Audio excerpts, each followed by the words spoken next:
tankers, and welcome to another Armor Warfare review and gameplay video. In today's video I'm gonna talk about the Tier 10 US MBT, the XM1A3. It is the current service MBT of the US Army and several other countries. Was developed in the 1970s, replacing the old Patton series. What made it different from the Patton series was the use of a cobalt composite armor and as well as the use of a gas turbine for propulsion. And for that, earning its nickname, the Whispering Death. It's the XM1A3 is a hypothetical upgrade of the M1A2C, which is the Tier 9 Abrams, and which is the current cutting-edge technology of the US Army. It progresses through the M pattern line, as you can see here, and it stops at the M60A2 Starship and the M60A3 pattern, and then it goes up with the Abrams line, which is quite an enjoyable line. It's actually a good all-arounder line. It's very pleasant to play. You won't have problems with underpowered tanks along the line, along its progression. And when it comes through upgrades, the XM1A3 has two different styles of firepower. You can either opt to go for the standard 140mm smoothbore cannon, which has an average, once you get AP upgrade, it has an average of 900 alpha, which with quite a good penetration, 840. And the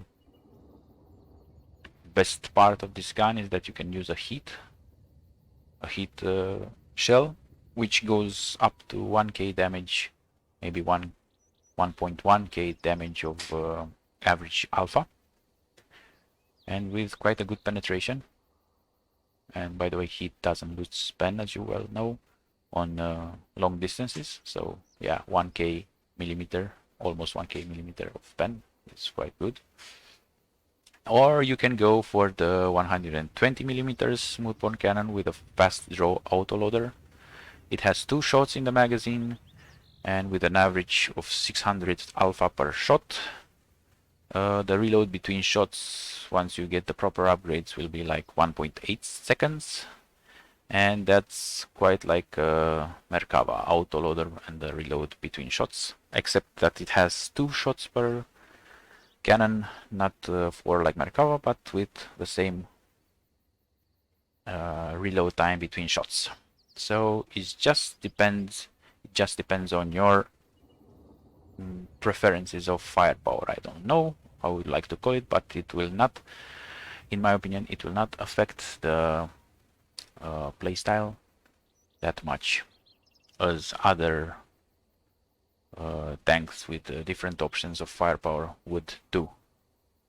You get the trophy hard kill APS, which is a fucking pain in the ass, sorry, but it will have like 1 million or maybe more of experience to grind to get this. It's almost absurd, but the trophy hard kill APS is a must. Every tank from tier 8 and above should have APS, so it's something it's worth grinding. But really the net experience that you should grind for should be less, not that much. 1 million is quite very much. I mean, it's you must play many games to grind it, and you must play without an APS, and that's really not that enjoyable. But anyways, once you get it, it's a very good boost for the defense. You get the Spall Miner for 300 more HP. You get the Gunner Optics for much more accuracy. The Fire Control System for the aim time. The engine, the diesel engine upgrade, and the suspension upgrade with the movement speed on the rough terrains on or off-road surfaces is increased, as they say here. And the universal retrofit slot, the 4th one, which you get through all tanks from tier 9 and above. So yeah, The gunner optics is one of the most important here. Accuracy improved by 10% because now in terms of stats, this tank's accuracy with the smoothbore 140 millimeters gun, it gets to, with the proper retrofits, it gets to 0.093 degrees of accuracy, which is not that perfect, I would say, but not that bad as well. It's quite decent, but you have to use some retrofits and some skills into it to get it to this accuracy. And especially if you load heat, that will be more 10 degrees of accuracy, so it will be above 0.1. And everything that is above 0.1, it's starting to get less and less effective from, especially at long range distances, which will probably use the heat for, or maybe not, or maybe on soft tanks, but also on long range distances when you need accuracy because he doesn't look span and you want to pan. Anyways, the aim time is very good, 1.64 seconds. The depression and elevation are excellent. I mean, good, not excellent. Sorry about that. Good. I have some other tanks that are excellent, but it's quite. You can go in hold down position or hilly terrain and use this tank very good to hide your hull and stay on top and shoot down targets. Okay, so that's in terms of targeting. The defense, I played with Vincent's. It gives me a quite big boost to HP, so I have 4.4k hit points. It should be an option here to make some stock options and some, before and after stats. So yeah, I get it to 4.4k of HP with Vincent. The armor is pretty good, especially once you have because you have the era. The era, they cannot pen you with AP on this side, on the sides. It's quite annoying actually. I would rather say if I face an enemy XM, because if he's more than 300 meters away, you will have some problem. If you have bad accuracy, you will have really have some problems penning the Abrams in the side, because there are really some small sides which you can pen them. But once you shoot the era down, it will get pretty cheesy here on the side. And on the front, it currently has some really bad bug here with this 460 millimeters on the lower plate. So if you're staying on a top side of a terrain, you will show this side, you can pretty much pen it with all the HE shots, the object size, so doing some 1.6k damage in the hull. But I don't know if it's a bug or this is how it's intended to be. But anyways, you should protect this side by all means. But if you are on the same level as the enemy will have really bad. I mean, it has some really good accuracy to shoot this, and especially that you will not stay on your spot, you will move. So yeah. Other than that, the armor is very good. It only gets here, and when you are close, the only green side is here, which you can bend with this 720 millimeters. But the distance, yeah, the further you are, the tougher you get. So yeah, it's quite reliable MBT for its armor. The turret is quite full of era as well. The only thing is, like most of the tanks, is that its ammo rack is here. So yeah, especially that the era doesn't cover this part of the turret where its ammo rack is, so it gets pretty easily blown up for ammo rack explosions. So that's why I would recommend to use a proper commander to protect the Amorak, or to use some proper retrofits for the Amorak. I would say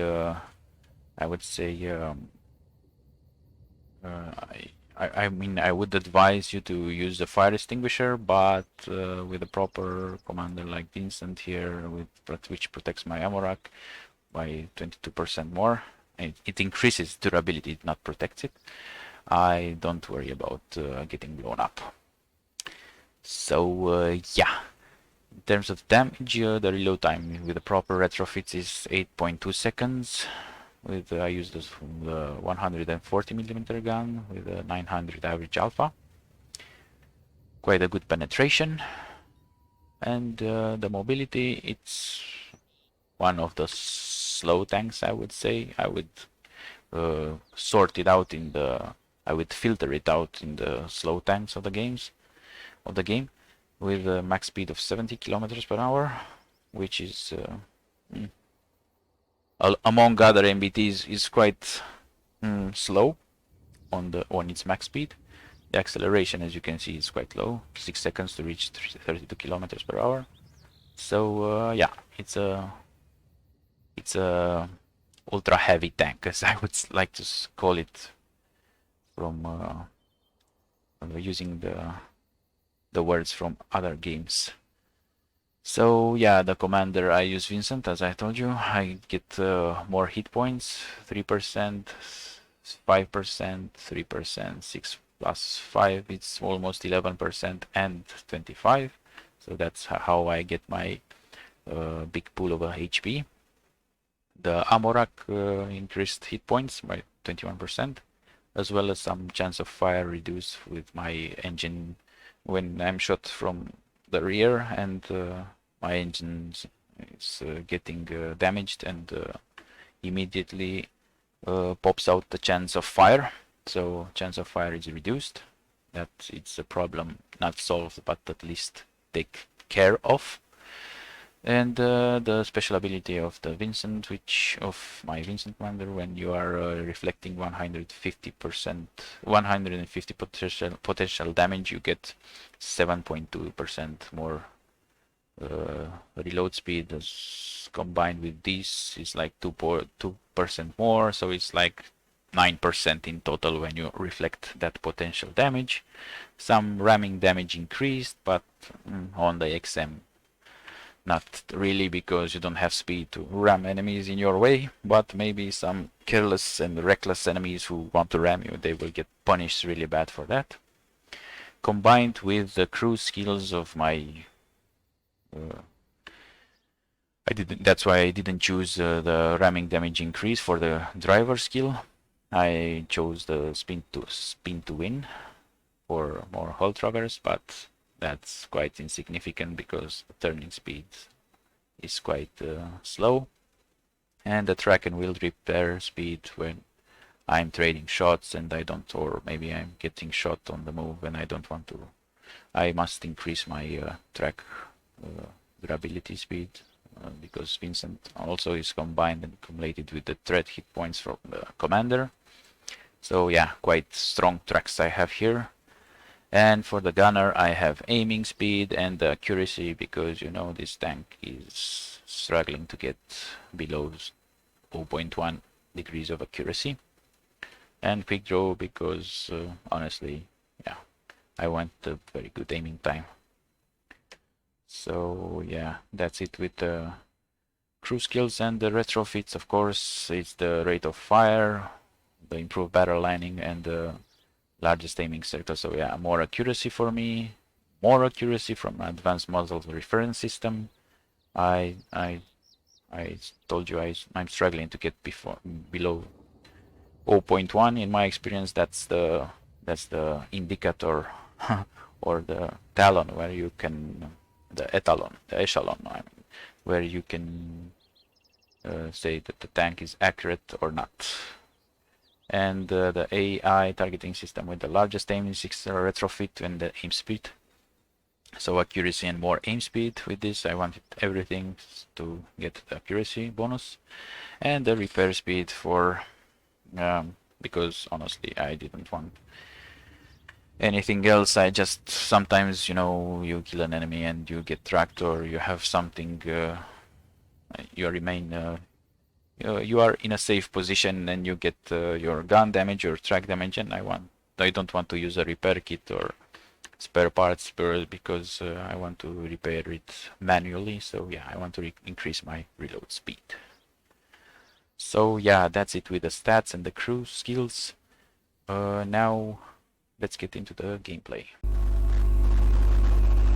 The map, Harbinger. I have another XM1A3 teammate, a 15 Armata, TV, a Vigilante, and a Draco. For this map, it's quite good matchmaking, I would rather say. But at the end, it just depends on every player's playstyle. So yeah. Thing is about this tank, I rather notice it now, is that it has just 6 rounds DPS. For some reason, all MBTs nowadays have developers decided for some reason that they should lower the rounds of the APS. So considering that you get like 1 million experience grinding for an APS trophy, and that having 6 rounds, it's quite a long grind. So again, a downside to the long grinds of APS. It's the same on the tier 9 as well. So yeah, I get spotted. I try to rush this position in the middle so I can spot both the enemy spawning points. It's one in the middle here near this city. Here is safe center. One will be exactly in my rear. This one is to take care of the space. 1k damage from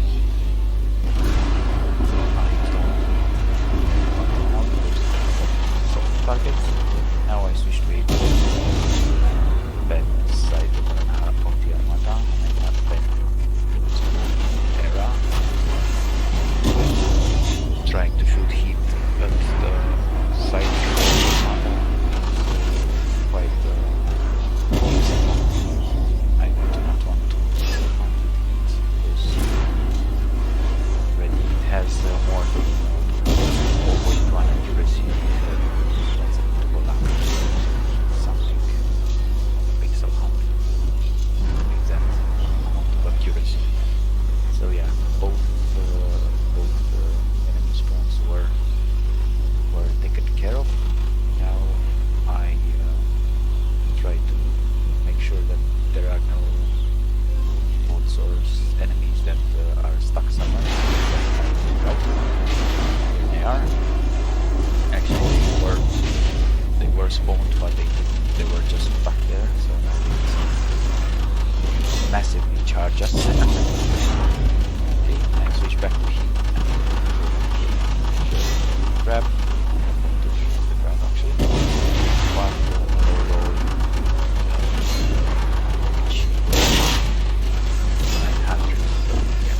900 for a low roll. It's quite good. So how big? I get shot from behind the UN. This reach here, so it doesn't turret's rear.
is outside the city is not my problem. It's the Armada and Vigilante, which are actually doing quite a good job taking care of the outer skirts of the city.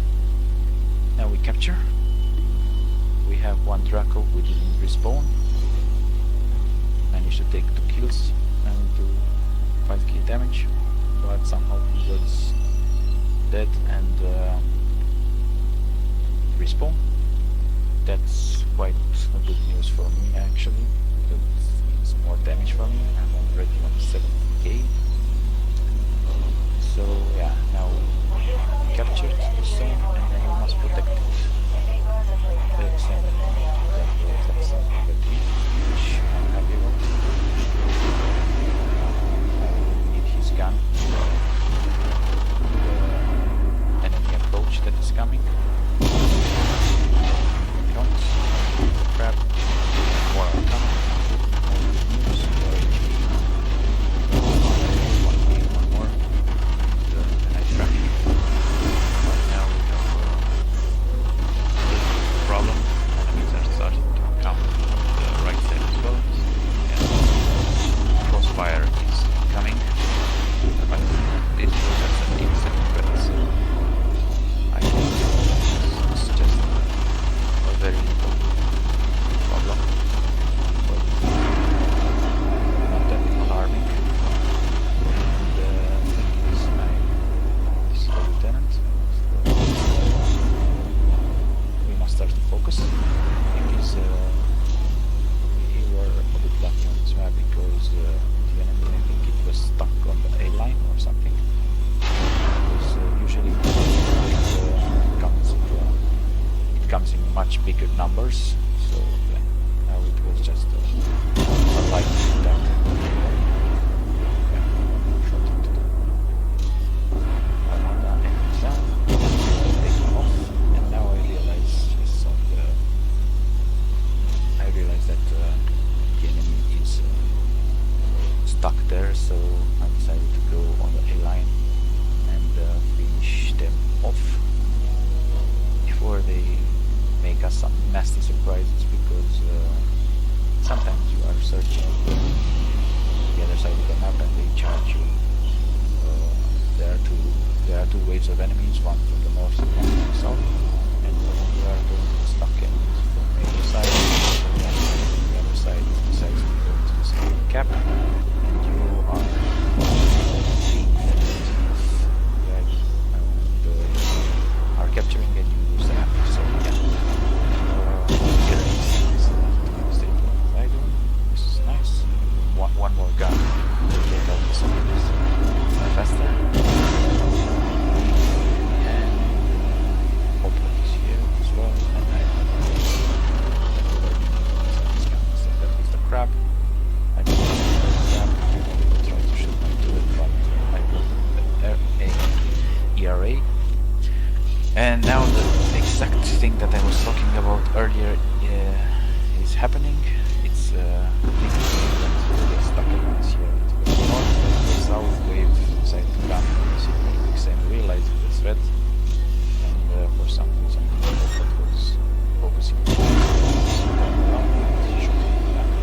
But now he's dead, and I decided to go to save the city as well. There are 12 seconds left and nobody's trying to make a move. Vigilante did score now, and he secured the cup and saved the game from certain loss. Now once Armada got into the city, the XM is in the city as well. Now all is left is to finish the Armada off and win the game. I think this is the last one.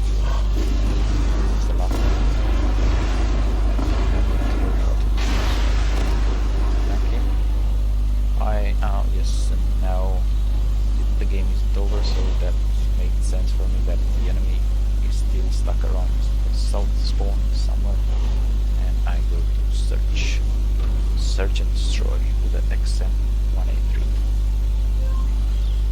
And there it is, the Armada, last player. It was started on some rock there, I guess, in the city. I put one in, one headshot.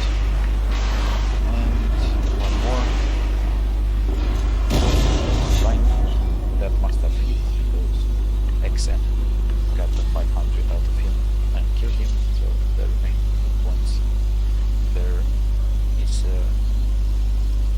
are in my account. Seems logical enough for me. There is one enemy left, I think it's on the H0 point, but we don't have time to get there. Then the vigilante realized that there is always stuck enemy there left, but we don't have time.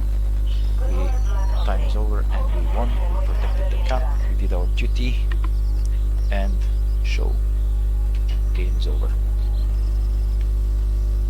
Quite a good game. More damage, again, more damage for me because the Draco didn't respawn. So yeah, Draco has some really nasty firepower, so that let me do my part of damage. So damage. Also, this game I made the marksman mission, which we must hit for 20k damage and hit every shot in a row, but I managed to hit like 32k damage and hit every shot in a row, so yeah, that was quite an achievement for me. And some random mission for tough armor to repel some whatever less 500 or something damage. I get the blue star, I get the shooter medal, and I get the target medal. 1k of experience, so yeah, that's it with the. So that was the XM1A3 in action.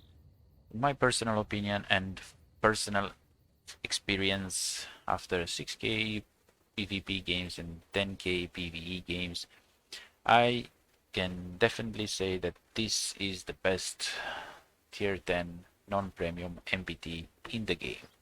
So if you want to use a very strong all-arounder MBT, this is the tank to go. It has very good defense with the ERA system. It can hold the line, it can push, it can do some maneuvering. Every enemy in the game, either be it MBT, AAV, TT, will have some second thoughts when they want to fuck around with the Abrams. So this is a very good all-rounder.